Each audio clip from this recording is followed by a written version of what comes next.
Olá, amigos, bom dia. Olá, amigos, bom dia. Tem nenhum começando agora 11 horas e 51 minutos e a gente começa falando da violência na Grande Vitória.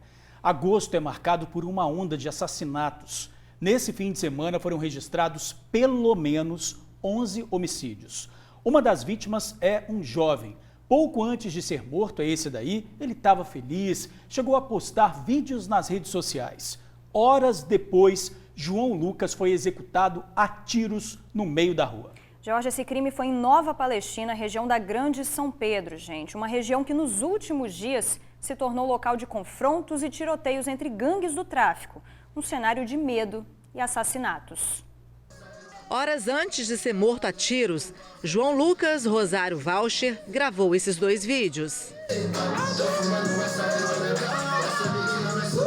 Bom dia, minha princesa. Como é que você tá? O jovem foi assassinado no bairro Nova Palestina, em Vitória. O crime aconteceu ao meio-dia deste domingo. O boné e o chinelo da vítima ficaram caídos um pouco distante do corpo, indicando que João Lucas tentou fugir, mas foi baleado. O corpo dele ficou caído em frente a essa igreja, na esquina das Ruas das Flores, com o Padre Gabriel. Testemunhas contaram à polícia que os suspeitos passaram atirando em um Fiat Prata. A vítima acabou morrendo na hora. Ainda de acordo com os moradores aqui de Nova Palestina, João morava em Santo André, que também pertence à região de São Pedro. O crime chamou a atenção de moradores que disseram que ouviram mais de 10 disparos. Ninguém quis gravar a entrevista. O sentimento em Nova Palestina é de medo. Os ataques com tiroteio estão frequentes na região.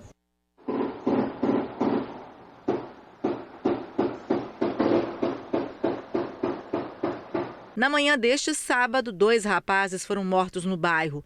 Um deles foi identificado como Alejandro Fernandes de Oliveira, de 26 anos. O crime aconteceu às 4 horas da manhã, bem em frente à casa da família dessa moradora. Marcas ficaram na parede e no veículo estacionado na rua Tim Maia. No chão, várias cápsulas. A moradora mostrou as mãos trêmulas de nervoso. Muito tiro em frente à minha casa, em frente à casa da minha mãe, né? Isso está vindo desde a semana passada e a gente não sabe, né, quem as pessoas, da onde está vindo. A gente acorda 4 horas, 12h50 da manhã, porque a gente tem que estar se escondendo debaixo das camas, que muito tiro, e a gente assim, não sabe mais o que fazer. Durante o tiroteio, outro homem foi baleado. Ele chegou a ser socorrido, mas, de acordo com testemunhas, morreu no hospital. Há uma semana, Bruno Santos Gonçalves, de 26 anos, foi morto na rua Jorge Rosa, onde morava com a mãe.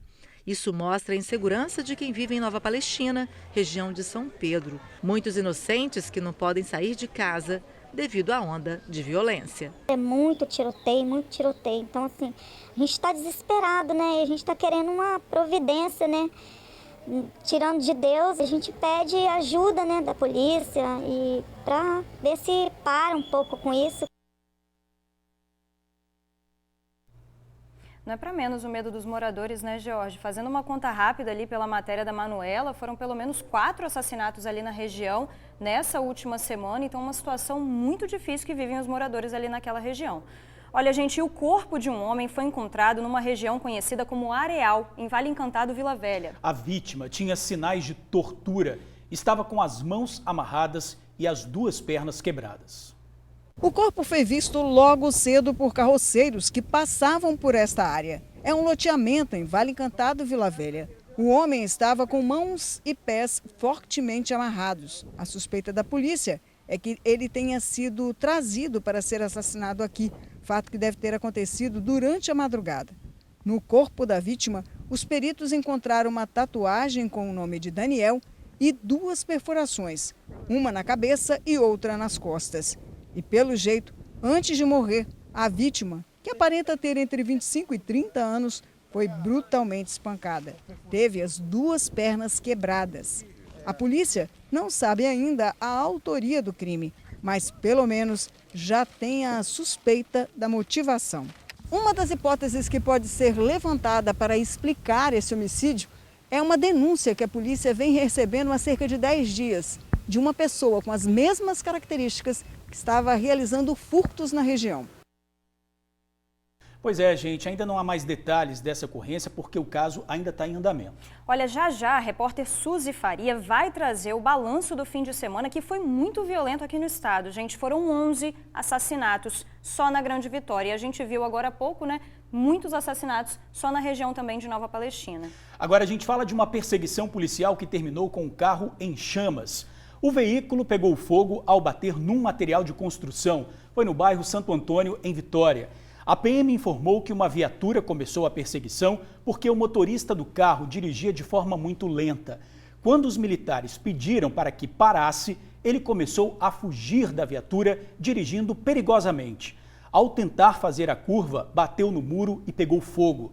Ainda de acordo com a polícia, o motorista tentou continuar a fuga a pé, se escondendo num outro carro, mas foi detido. O corpo de bombeiros foi acionado e, além de apagar as chamas, ajudou no socorro do carona, que ficou no veículo com a perna quebrada. A PM informou que o motorista não tinha habilitação, Vanessa. Nossa senhora, hein, Jorge? E teve mais perseguição, tá, gente? Foi na Serra, um carro roubado foi perseguido e os ocupantes rendidos num cruzamento por uma dupla muito bem vestida, tá? Só que num veículo atrás, um parente das vítimas viu tudo e chamou a polícia. Houve troca de tiros. Essa universitária de 20 anos passou por um momento de terror ao lado do namorado. O casal tinha acabado de sair do bairro Jardim Tropical, na Serra, por volta das 7h30 da noite deste domingo, quando parou no cruzamento e foi abordado por 2 homens acima de qualquer suspeita. Um usava terno e o outro estava com uniforme. Com camisa de obra e outro estava com roupa tipo evangélico, roupa social. Parecia pessoas normais mesmo, voltando do trabalho, né? Só que acabou que era bandido. Quando o casal foi abordado pelos 2 criminosos, o cunhado de uma das vítimas estava no carro atrás, seguindo eles, e viu toda a cena. Continuou seguindo e acionou a polícia, ia passando as informações para a PM. Os militares agiram rápido e os suspeitos perceberam logo a presença da polícia. Fugiram, correram, teve perseguição, troca de tiros. Eles entraram no bairro Central Carapina, viram um valão, foi quando pararam o veículo e correram. De acordo com a polícia militar, a perseguição durou cerca de 10 minutos. Um dos assaltantes deixou para trás uma arma falsa. Já o outro, que ficou no banco de trás com as vítimas, estava com um revólver e atirou contra os PMs que revidaram. Ninguém ficou ferido e suspeitos fugiram. O casal registrou o boletim de ocorrência na delegacia da Serra, em Laranjeiras. A vítima contou que é da Bahia e mora no Espírito Santo há 2 anos. E esse foi o 3º assalto que ela sofreu. 3 vezes aqui no estado e 2 vezes no mesmo lugar. Mas graças a Deus não aconteceu nada, nenhuma das 2 vezes, né? Só perdas materiais. Olha, a Polícia Civil disse que o veículo foi recuperado pela PM na noite de ontem e foi recolhido ao pátio credenciado. Não houve detidos. Olha, gente, o jovem que assassinou a ex-namorada em janeiro desse ano é suspeito de tentar matar o avô da adolescente nesse fim de semana. O homem foi baleado no bairro Flechal 2, em Cariacica. Logo depois de matar a adolescente Raíssa, o assassino simplesmente desapareceu. Ele continua foragido e, de acordo com as testemunhas, estaria rondando a região da família da ex. Era por volta de 9 da noite quando tudo aconteceu. A vítima procurou socorro e afirmou à polícia que não sabia como tinha sido baleado. Até pensou que se tratava de bala perdida. A nossa equipe foi até o local para tentar entender melhor essa história. Nós conseguimos falar com familiares que preferiram não gravar entrevista, mas contaram como tudo aconteceu. Segundo eles, esse homem de 54 anos tinha ido ao supermercado. Quando estava voltando para casa, em uma das ruas aqui da região, houve uma queda de energia, um apagão. E foi aí que ele ouviu os tiros e percebeu que tinha sido atingido, pelo menos na mão e na perna. Depois ele foi ao pronto atendimento de Flechal 2 para buscar, claro, atendimento. O que chama atenção nessa história é que a vítima é familiar da jovem Raíssa, que foi morta em abril deste ano em Vila Prudêncio. O principal suspeito é o namorado dela, que está foragido. Mas tem um detalhe, segundo informações repassadas aos familiares, esse namorado foragido estaria rondando aqui a região onde mora a família dela há pelo menos 2 semanas. Raíssa tinha 15 anos, foi morta com um tiro na cabeça. A arma usada, uma metralhadora semi-industrial. O crime aconteceu na casa de um tio da jovem em Vila Prudêncio, Cariacica.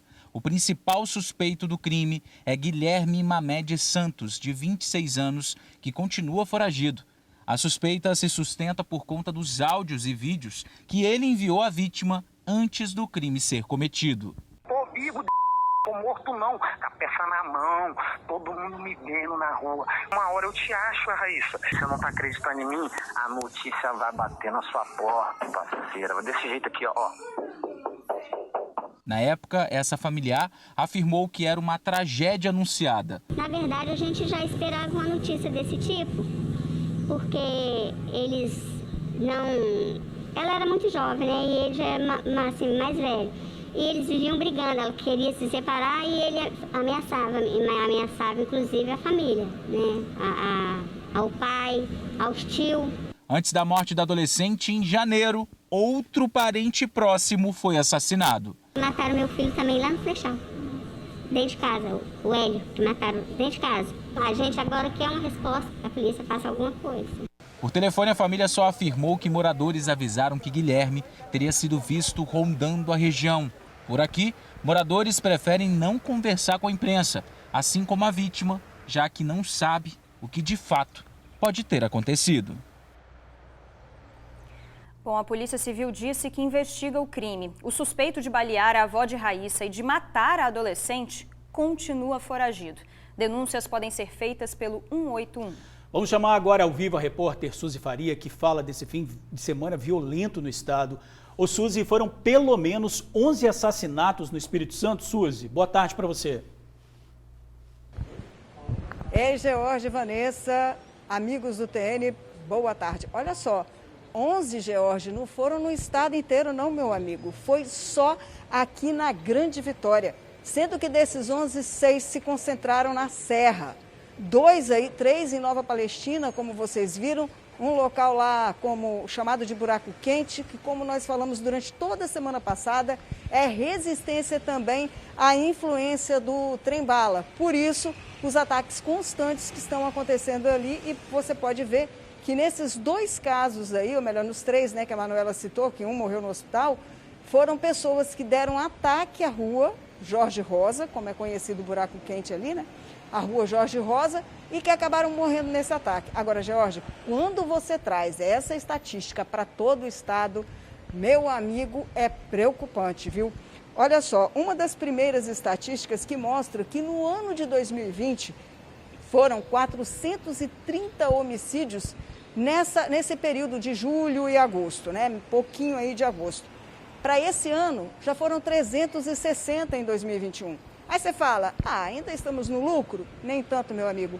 Quando a gente começa a funilar essa estatística, é aí que ela fica preocupante. Por exemplo, se você pegar só o mês de agosto em todo o estado, foram 73 homicídios no ano passado, contra 106 esse ano, melhor dizendo. Uma diferença assustadora. Muito mais aí, né? Grande a diferença. Agora, se você afunila um pouco mais aqui para Grande Vitória, você vê então que em 2020 foram registrados 37 homicídios. Sabe quanto foi em 2021? Olha só, 59, sendo que destes 14 só em Vitória, que até o mês passado estava aí igual, né? 43. Agora já tem 14 homicídios a mais. E a projeção para o mês de setembro, meu amigo, não é muito agradável. Muitas das pessoas ligadas à segurança, à cúpula da segurança, prevê aí que setembro vai ser um mês ainda pior no que se refere aos crimes. Eles atribuem parte desses crimes que estão acontecendo à saidinha dos Dias dos Pais. É que muitos não voltam para dentro da cadeia e querem restabelecer o comando daquilo que perderam antes de serem presos. Por isso, a gente vê tanto crime acontecendo. Outra parte também é essa ampliação que o PCV, o primeiro comando de Vitória, está querendo dentro de algumas áreas aqui na Grande Vitória. E por isso quer impor à força o seu domínio da região. Então nós temos aí 2 vertentes para poder justificar, tentar explicar essa onda de crimes, que não fica apenas restrita aos homicídios. Temos também muitos latrocínios, temos muito roubo de carro, roubo de moto, como a Manuela narrou aí, um crime que aconteceu na Serra, em que o casal estava dentro do carro quando foi roubado, a polícia perseguiu e eles ainda estavam lá quando a polícia conseguiu recuperar esse veículo. Enfim, nós temos aí números assustadores que a gente pode ver repetindo.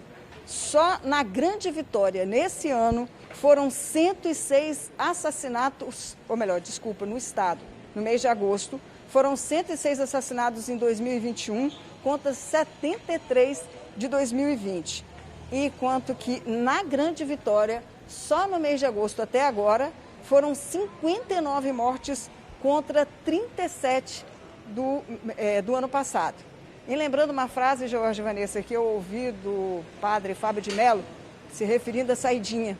Ele disse o seguinte, que a saidinha para quem está detido deveria ser para que os criminosos, os autores do crime, fossem até o cemitério visitar suas vítimas e não em casa visitar os parentes. É com vocês aí no estúdio, Jorge e Vanessa. Boa frase, né?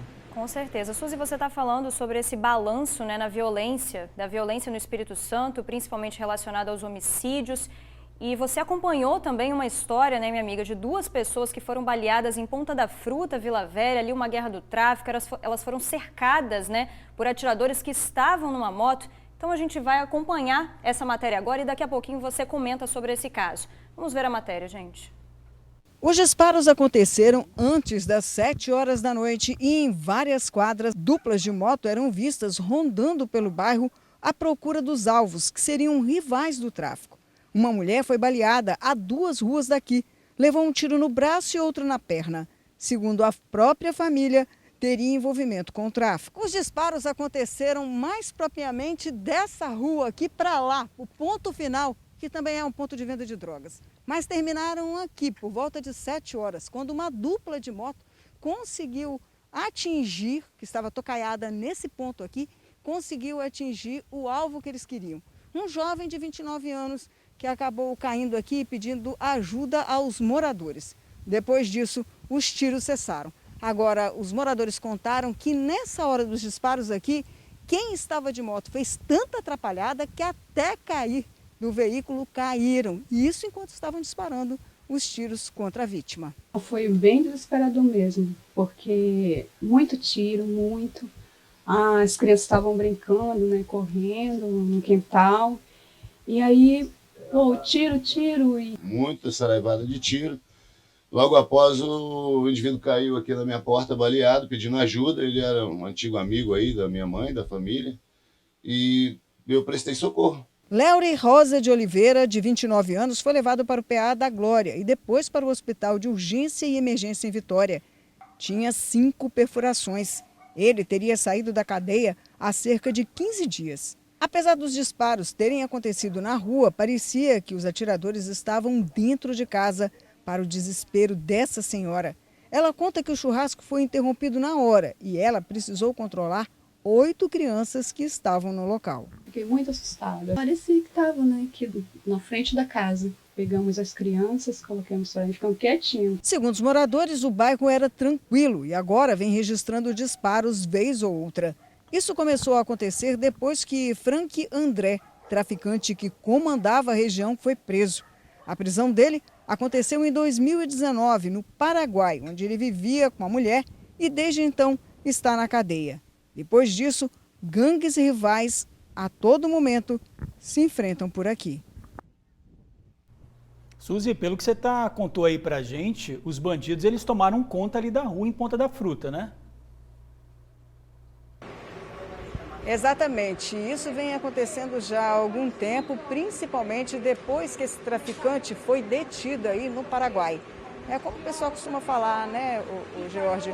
Fica sem praticamente dono a região e eles ficam disputando aí para saber quem é que vai levar a melhor dos pontos da venda de tráfico de drogas.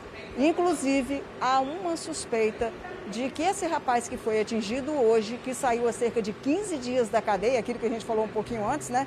Que é voltar a ter o domínio aí dessa área, ele seria responsável por disparos que foram efetuados no início do mês de agosto, lá dentro de Ponta da Fruta, né, a parte baixa ali, a parte da orla, Ele teria tentado pegar um rival que estava em frente ao supermercado ali, mas não conseguiu atingiu uma pessoa lá, um inocente, enfim. É novamente aquela mesma história que a gente fica repetindo, né, meu amigo? Sai uma liderança, ao invés de acalmar a situação, vem outra tentando pegar e provoca toda essa confusão que a gente vê e que muito inocente acaba pagando o pato, né? George, Vanessa... Exatamente, né, Suzy? Como sempre, a guerra do tráfico de drogas colocando os moradores nessa situação de perigo. Obrigada, viu, minha amiga, pelas suas informações. Olha, gente, um homem caiu de uma ponte em residencial Jacaraípe, na Serra. O TN1 já mostrou esse problema, que inclusive é bem antigo. Pois é, a gente falou ponte, né, mas parece mais uma travessa. Essa travessia virou um perigo para os moradores. A via foi até incendiada. A Kessia Neto está ao vivo e tem mais detalhes para a gente sobre esse caso aí. O homem até caiu ali, né, Kessia? Precisou de ajuda. Kessia, boa tarde para você. Boa tarde, Jorge. Boa tarde, Vanessa. Boa tarde, você, amigo do TN. Pois é, viu? Essa ponte aí é um transtorno na vida dos moradores ali de residencial Jacaraípe, na Serra. Nossa equipe esteve lá, inclusive eu mesma fui até lá no dia 29 de julho e gravamos, conversamos com moradores, tentamos entender ali o drama desses moradores, né? Eles que já estão cansados dessa situação toda. A ponte, se assim que a gente pode chamar, viu? Porque aquilo ali é um projétil de ponte, digamos assim. Está causando diversos transtornos ali. Moradores já caíram, moradores que tiveram bicicletas, pneus de bicicletas quebrados, furados. Tá um verdadeiro Deus nos acuda ali na região. E como se já não bastasse, esse morador caiu nessa ponte aí no último fim de semana. Imagina o transtorno que foi e o medo desse homem, né? Porque moradores relataram o seguinte, que se ele não tivesse sido socorrido a tempo, o pior poderia ter acontecido. Os moradores estão tão revoltados com a situação que eles chegaram a colocar fogo ali na ponte, viu? Nossa produção fez contato com a prefeitura lá do município, que nos enviou uma nota dizendo o seguinte: a Secretaria de Obras da Serra informa que a ponte em questão, que a vítima em questão de incêndio, informa que a ponte em questão foi vítima de incêndio criminoso e por isso se reuniu com a comunidade para a elaboração de projeto e execução das obras da ponte de Jacaraípe. Os prazos para a conclusão do projeto e o orçamento é de 60 dias. As obras devem ter início em janeiro. Devido ao perigo que representa as pessoas que transitam, a Secretaria inicia nesta semana as obras emergenciais. Sobre a limpeza, a Secretaria de Serviços da Serra informa que semanalmente é divulgado um cronograma de serviços que inclui a limpeza de canais e valões, contemplando um grupo de bairros a cada semana, de modo a atender todo o município. O bairro das Laranjeiras foi contemplado entre os dias 12 e 16 de julho, portanto, há cerca de 40 dias. A Secretaria tem feito um trabalho de conscientização da população para que os entulhos e lixo domiciliares não sejam lançados nesses locais, mas sim descartados de forma correta, evitando transtornos. É importante nós salientarmos o seguinte: como eu estive nesse local, de fato, os moradores existem, né? Aquelas pessoas que não têm a mínima da consciência e acabam jogando lixo. E esse lixo causa um verdadeiro transtorno. Atrai ratos, baratas, diversos insetos e ainda prejudica os próprios moradores quando chove no local.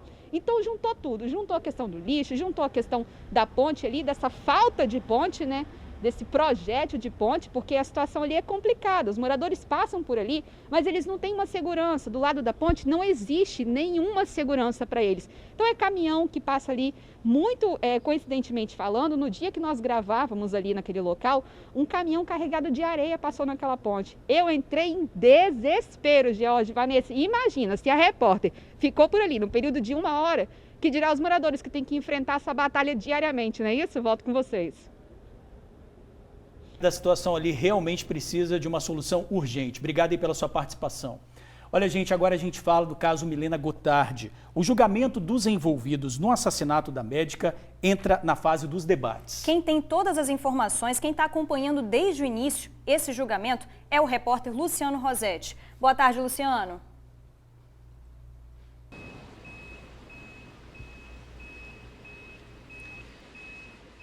Exatamente, George, Vanessinha, amigo do TN, boa tarde para todo mundo. O julgamento chegou no seu 8º dia e nós estamos na fase dos advogados de defesa apresentarem suas teses de defesa, seus argumentos, enfim.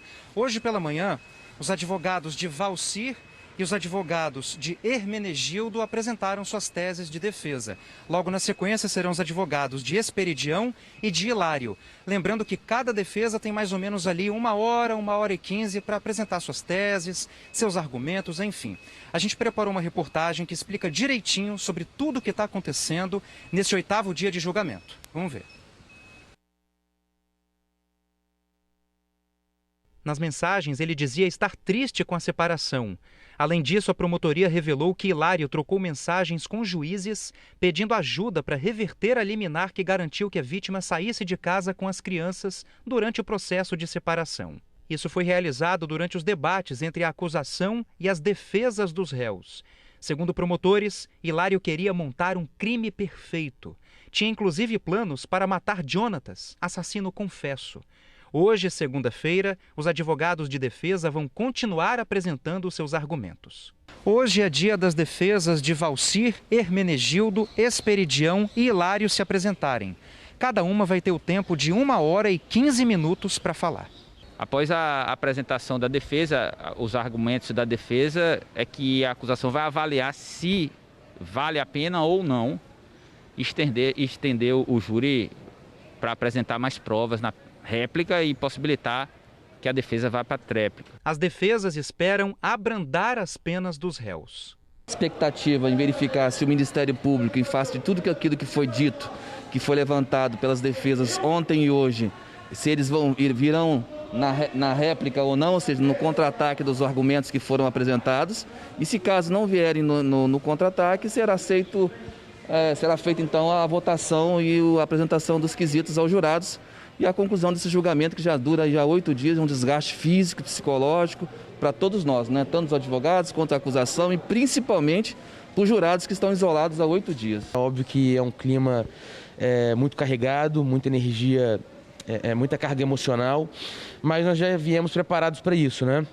Ontem tivemos aí 7h30 de discurso só do Ministério Público, né? Tivemos também ali as 2h30 da defesa do Jonatas e do Bruno, mas o dia foi majoritariamente tomado pela acusação. Já a acusação deseja pena máxima para cada um dos acusados. As provas que foram colhidas durante todo o processo demonstram isso, as testemunhas ouvidas nessa audiência, os próprios interrogatórios, todos, com exceção do Jonatas, todos desmascarados durante esses dias.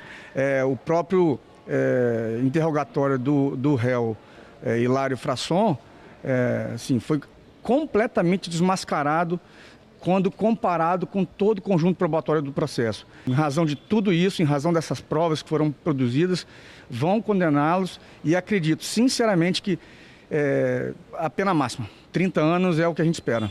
Depois que essa etapa terminar, será formado um conselho secreto com os jurados para que a decisão final seja tomada. Vai se formar a sala secreta, ou seja, toda a audiência vai sair, só vão ficar as partes e os jurados e vai ter a votação.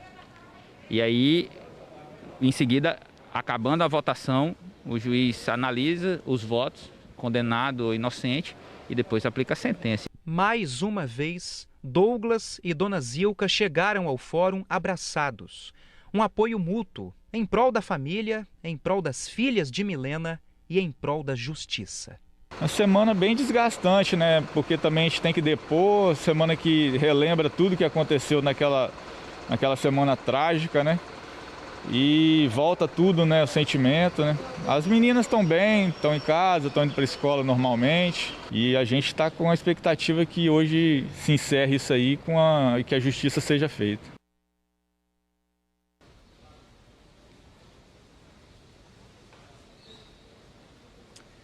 Muito bem, né? Então, como a gente viu na reportagem, né, esse processo está na fase final. O que resta agora é terminar as defesas para depois o conselho de sentença, o conselho de julgamento, junto com o juiz e os demais envolvidos, tomarem a decisão final. Isso pode acontecer hoje mesmo, ou então no máximo até amanhã. Essa é a expectativa. Estamos aguardando, né, com essa viva expectativa de ver esse processo terminando, né? A gente está vendo aí o sofrimento da família, de todo mundo envolvido, e a gente, né, transmite aí os nossos sentimentos para toda a família de Milena. Não é isso, Vanessinha e George? Com certeza, um desgaste muito grande, né, Luciano? Muito obrigada pelas suas informações. Olha, 3 pessoas morreram em um grave acidente que aconteceu em Pinheiros, no norte do estado. A batida aconteceu na ES 313, zona rural do município. Ainda não se sabe exatamente o que provocou a batida, mas o impacto foi forte. Os 2 veículos ficaram completamente destruídos. 3 pessoas morreram. 2 homens estavam no Siena branco e uma mulher que estava no carona do Gol foi arremessada para fora do carro. As outras 2 vítimas foram socorridas para o Hospital Roberto Silvares, que fica em São Mateus. O local do acidente foi periciado e os veículos encaminhados para o pátio do Detran. Vamos chamar novamente a repórter Suzy Faria, que vai falar para a gente de um caso grave em Nova Almeida, na Serra. Durante a briga de um casal, o homem ameaçou a mulher e depois tentou se matar. No meio dessa história toda, uma criança de 9 anos que escondeu a faca usada pelo agressor. Foi isso, Suzy. Boa tarde agora. Boa tarde, George. É isso, meu amigo. Que situação. Aconteceu por volta de 11h30 da noite no Parque das Gaivotas, bairro que fica bem pertinho de Nova Almeida. Marido e mulher brigavam. Ela teria sido fisicamente agredida por ele dentro de casa. Foi para a rua pedir ajuda e o marido foi junto, já portando uma faca, tentando atingi-la. Nessa hora, o sobrinho da mulher tentou impedir que as agressões acontecessem e foi novamente ameaçado pelo marido, que ainda portava a faca. Depois dessa confusão acontecer no meio da rua, o marido entra, se tranca dentro de casa. Nesse meio tempo aí, a polícia já tinha sido chamada. Se tranca dentro de casa e começa a gritar dizendo que vai se matar. A polícia chega, tenta conversar com ele, consegue abrir a porta da casa e ir até a cozinha, onde encontra o homem chorando, desesperado, perto do fogão, e ele já tinha acendido, ou melhor, liberado o gás das 4 bocas do fogão. Tentava se matar, tentava suicídio aí através do gás. Nessa situação toda, e sabendo o risco que estavam correndo, afinal de contas, já tinha gás espalhado por toda a casa, os policiais são bastante cautelosos. Vão abrindo uma das janelas muito devagar e tentando, nesse mesmo tempo, convencer o homem a não fazer a bobagem que ele estava prestes a fazer. Conseguiram com que o homem se sentasse na cadeira ali, juntinho da mesa, continuaram conversando e, inclusive, detalhe, entregaram as algemas para ele, para que ele pudesse se algemar. Foi nessa hora que o homem cedeu à conversa ali dos policiais, permitiu que fosse algemado e que fosse lhe tirado de casa. Quando os policiais continuaram a perguntar tanto a mulher dele sobre o que tinha acontecido, a filhinha do casal, de 9 anos de idade, que teria presenciado toda essa cena, mostrou para os policiais onde ela escondeu a faca que o pai estaria usando para ameaçar tanto a mãe quanto o primo dela, uma garotinha de apenas 9 anos. O homem foi detido, foi retirado dali sem oferecer qualquer resistência, foi colocado dentro do cofre da viatura. Agora, um outro detalhe, foi só a mulher dele entrar também na mesma viatura para serem levados até o plantão especializado da mulher, o PEM, para serem ouvidos, que o homem se transformou. Começou a se bater dentro do cofre, começou a se machucar dentro da viatura. Foi necessário retirar a mulher dele de dentro do carro, levada em outra viatura, para que o homem conseguisse se acalmar e ir para a delegacia sem problema nenhum. É uma história triste que a gente conta todos os dias aqui, pedindo a Deus para não repetir, mas infelizmente envolve um casal e uma criança de 9 anos de idade que assistiu toda essa cena. George, Vanessa. Nossa, Suzy, que triste para essa criança, né? Muito complicado. Agora, Suzy, essa criança ela foi para onde? Você tem essa informação? Ela teria ficado com a mãe. Depois que elas foram ouvidas lá no PEM, elas foram liberadas para poder voltar para casa, George. É porque ela precisa ser acompanhada, né, George? Uma criança que passa por uma situação como essa, ela precisa de um acompanhamento ali, porque gera na criança todo um trauma, né? Todo um sentimento. Agora, Suzy, você tem informações também sobre um tiroteio que aconteceu em 1º de maio, Vila Velha?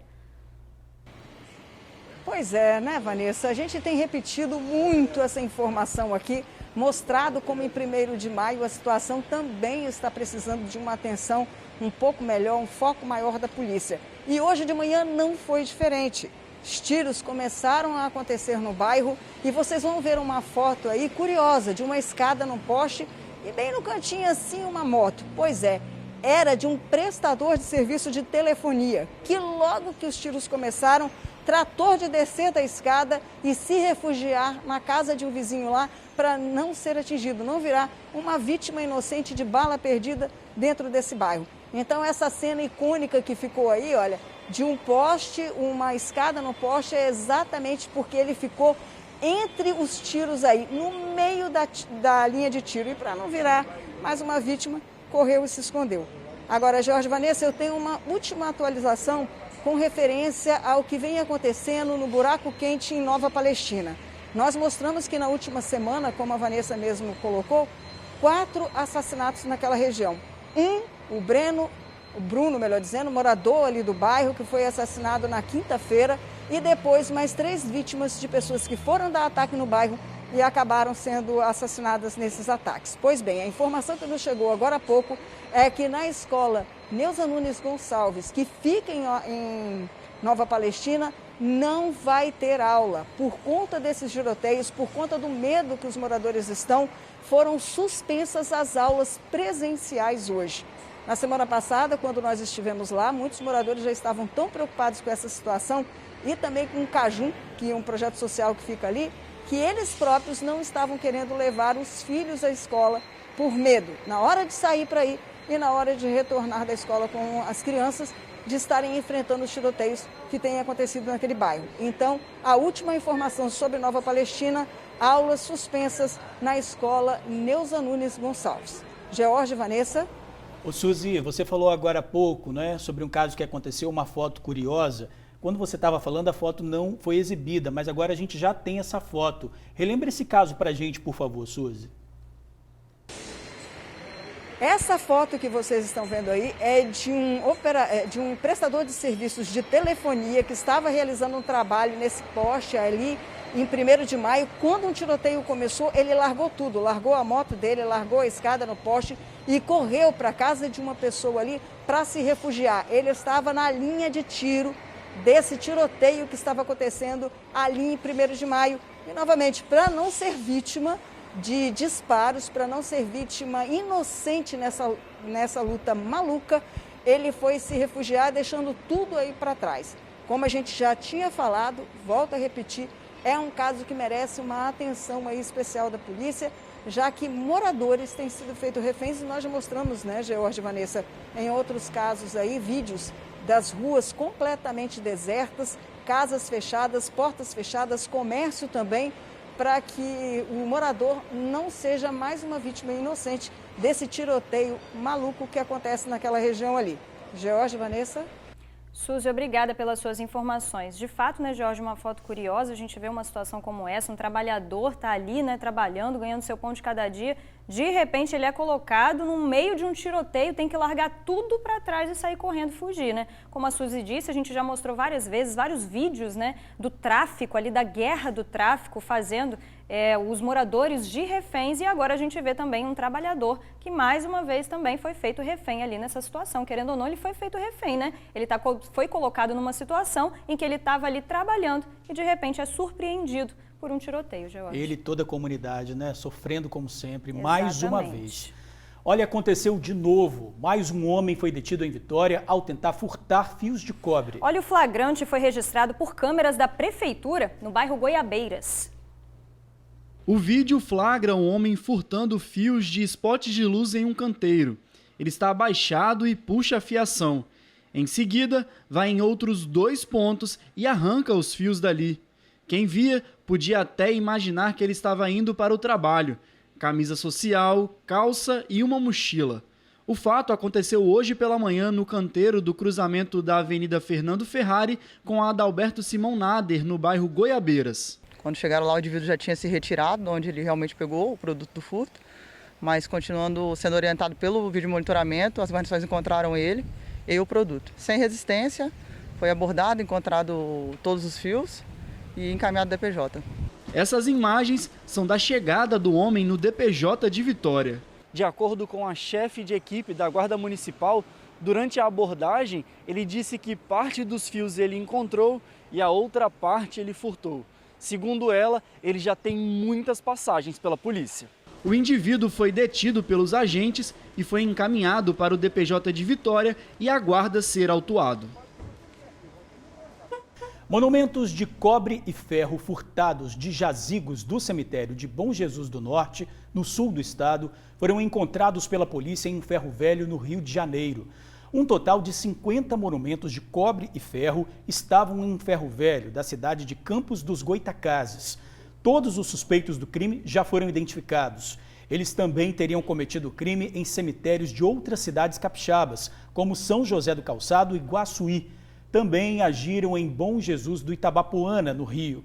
No momento da operação, o dono do Ferro Velho não estava no local e não foi encontrado. Ele deve responder por receptação. E a seguir, morto num quintal, o jovem foi perseguido e baleado 20 vezes em Rio Marinho, Vila Velha. Queda de parapente. O piloto tentou decolar do Morro do Moreno, em Vila Velha, e foi arremessado pelo vento. E tem alerta de temporal com alagamentos na Grande Vitória. O mutirão de vacinação no estado e a chegada de novas doses do imunizante contra a Covid. Tudo isso e muito mais em um minutinho. Fique aí.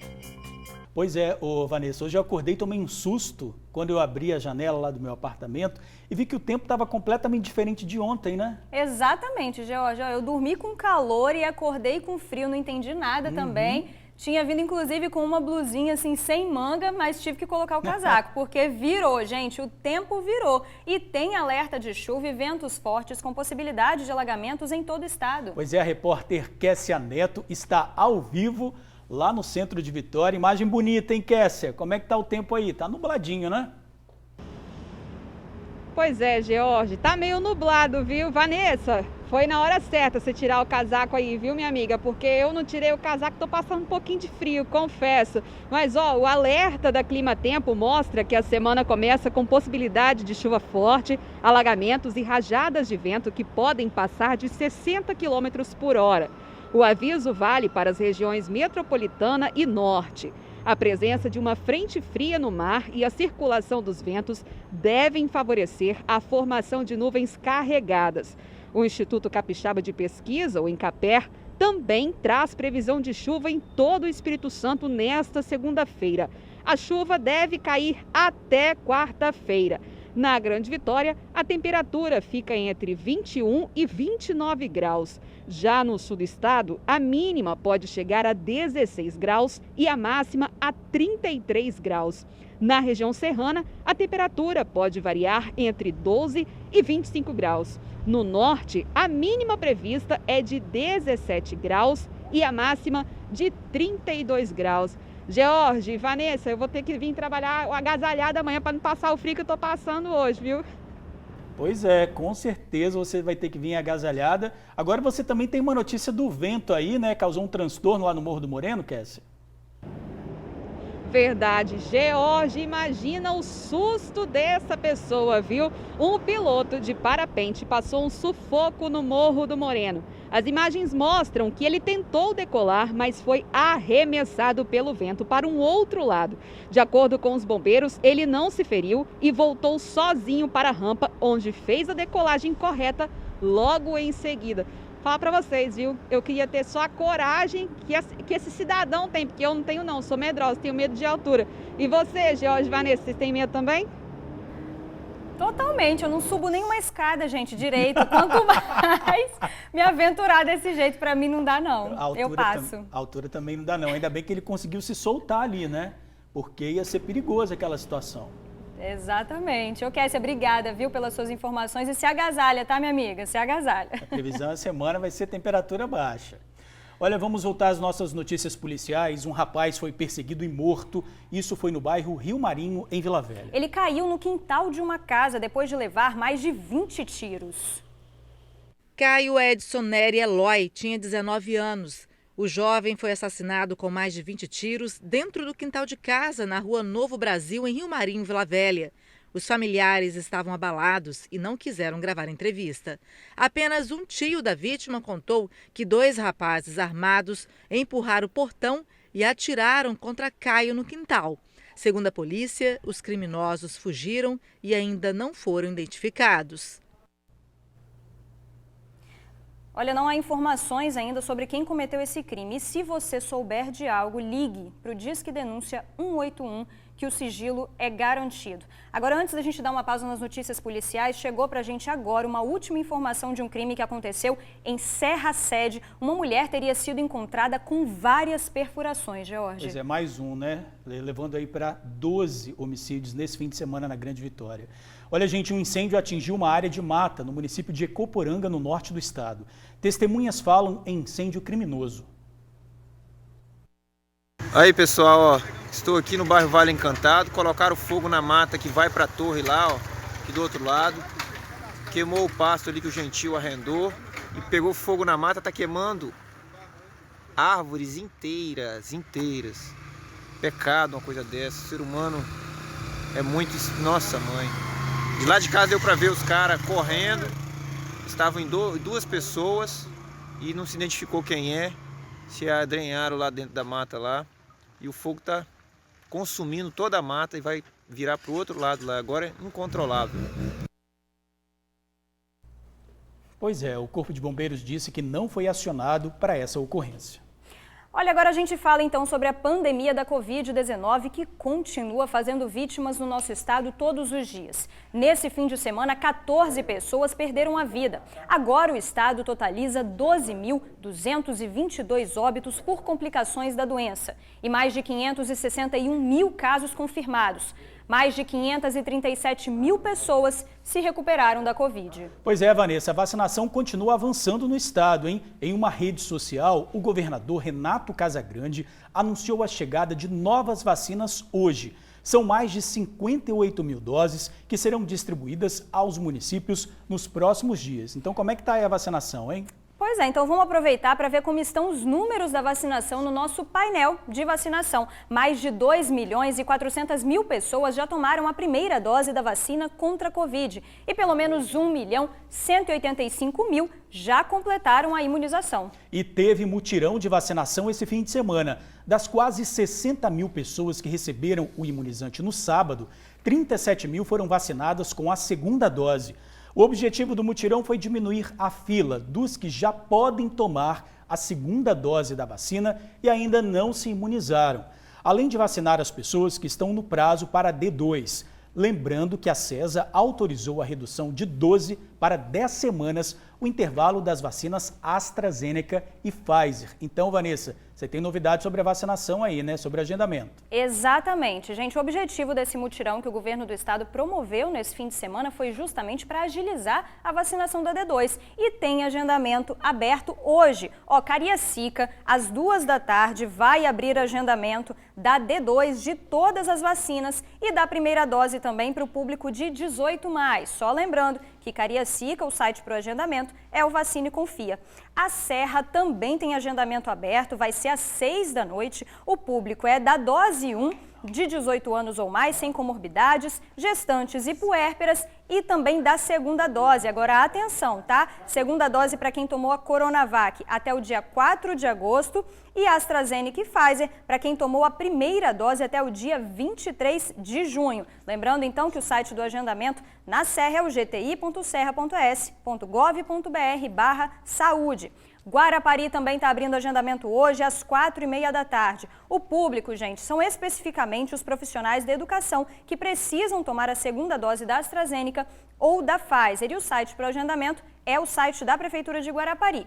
Agora, olha só, Vitória abriu ao meio-dia, mas pode ser que ainda tenham vagas disponíveis, então entra lá, corre lá. Os públicos foram os seguintes, olha, da dose 2 para quem tomou a Coronavac há 28 dias ou mais, dose 2 também da Pfizer para quem recebeu a primeira dose do imunizante até o dia 23 de junho e a segunda dose da AstraZeneca para as pessoas que receberam a primeira dose da vacina até o dia 24 de junho.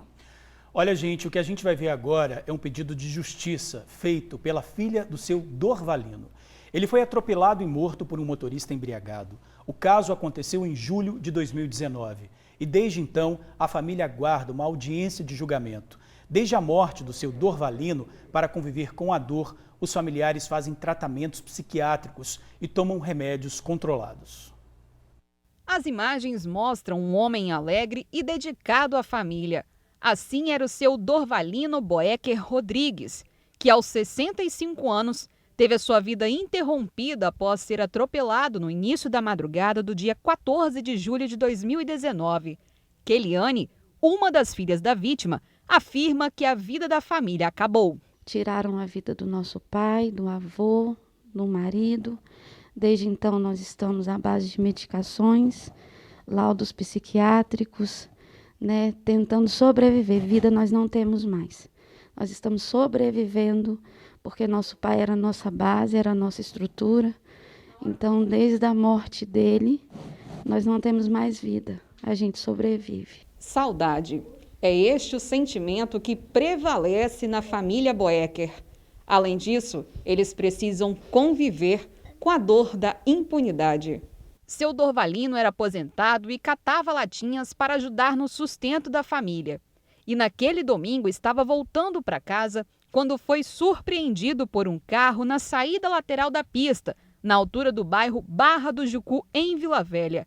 Quem dirigiu o automóvel era Rovani André Dutra, na época com 28 anos. Ele foi submetido ao teste do bafômetro, que deu positivo, acusando 0,89 miligramas de álcool. Além de tentar fugir do local, o condutor teria dispensado diversas garrafas de bebidas logo após o acidente. Rovani continua em liberdade.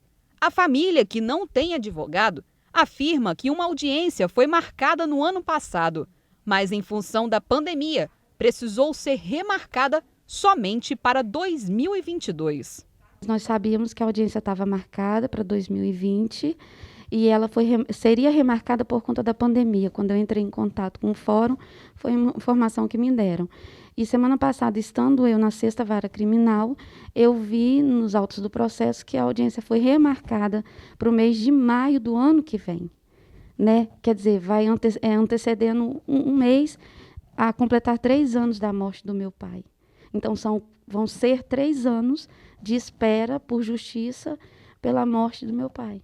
Emocionada, a filha do seu Dorvalino faz um apelo. Eu quero fazer um apelo à justiça que, por favor, pelo amor de Deus, me ajuda.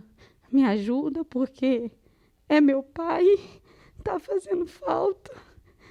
Eu não consigo dormir, eu não consigo sobreviver mais.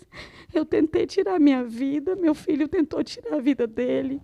A minha irmã só fala em morrer. Eu só preciso que a justiça seja feita, que alguém me ouça e que alguém consiga prender esse homem, porque não foi acidente, não foi acidente. Ele assumiu a direção do veículo alcoolizado, 89 de álcool no sangue, ele sabia o que ele estava fazendo, ele matou o meu pai e nós queremos justiça. Que sofrimento, gente, para essa família. Olha, a Polícia Civil disse que, na época do fato, o inquérito policial foi concluído pela Delegacia Regional de Vila Velha e remetido à Justiça. O suspeito Rovani André, de 28 anos, foi autuado em flagrante por homicídio culposo qualificado por embriaguez. Nós não conseguimos contato com ele. Entramos também em contato com o Ministério Público e o Tribunal de Justiça, mas ainda não tivemos retorno. E a seguir, me conta aí, você gostaria de rodar esse Brasilzão de meu Deus de carro, Vanessa? Com certeza, George. Tem um casal, gente, que tá fazendo isso. E esse rolê aí chegou até o Espírito Santo. O TN1 te mostra já já.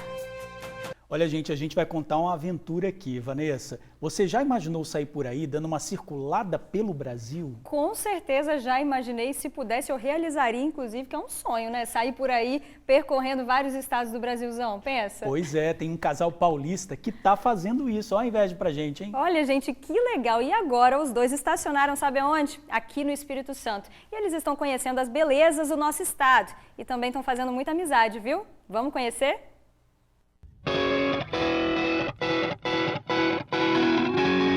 Era uma vez um casal que decidiu botar o pé na estrada.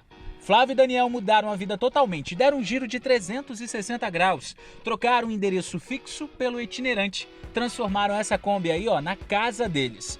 A ideia do casal surgiu quando a Flávia percebeu que estava na hora de puxar o freio na vida e dar uma acelerada nos sonhos e, claro, na saúde. Eu deixei de lado a minha saúde e me dediquei muito à minha carreira.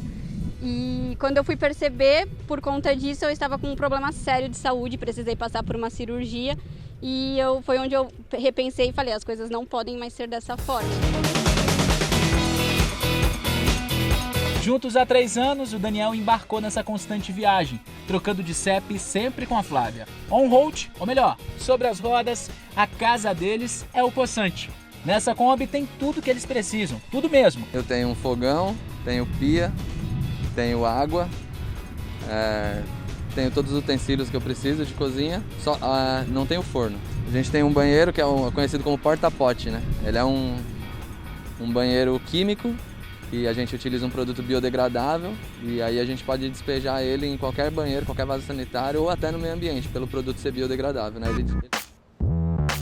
E tudo é pensado de forma bem sustentável. Por aqui há até uma placa que capta os raios solares e transforma em energia para eles. O banho acontece através dessa espécie de sacola aí, ó, com água que fica em cima da Kombi. Bateu um solzinho, dá para garantir um banho quente em dia frio. E é assim que eles estão vivendo há pelo menos 4 meses e meio.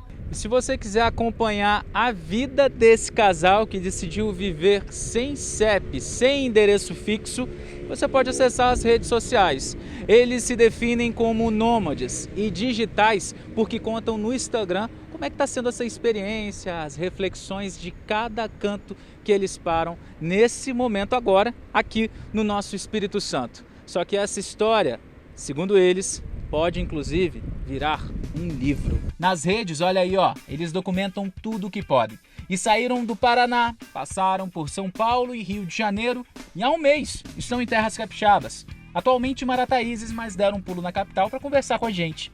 Planos para sair daqui, por enquanto, não há. O casal do ABC Paulista está apaixonado pelo nosso Espírito Santo. A gente se encantou quando chegou aqui porque a gente viu que aqui tem praia, tem cachoeira, tem montanha, tem serra, tem de tudo. O estado é rico em belezas naturais. Pra gente que gosta de natureza, ele é muito lindo, tem trilhas, montanhas, enfim. Tem inúmeras coisas que dá para fazer pelo estado e a gente não imaginava que o estado fosse dessa forma. Valor à vida, frear a correria e admirar os tantos visuais incríveis do ES e também de todo o Brasil. O casal sem CEP, sem endereço fixo, deixa a lição de valorizar a terra, o chão onde está fincada a nossa casa. Paulistas na certidão, mas na alma brasileiros. Cada hora de cada cantinho desse imenso país. Sou muito grato por tudo que eu vivo, por tudo que eu aprendo. Eu acho que eu sou uma pessoa totalmente diferente. Cada dia que passa é gratificante, sabe? A gente tem mais certeza das nossas escolhas.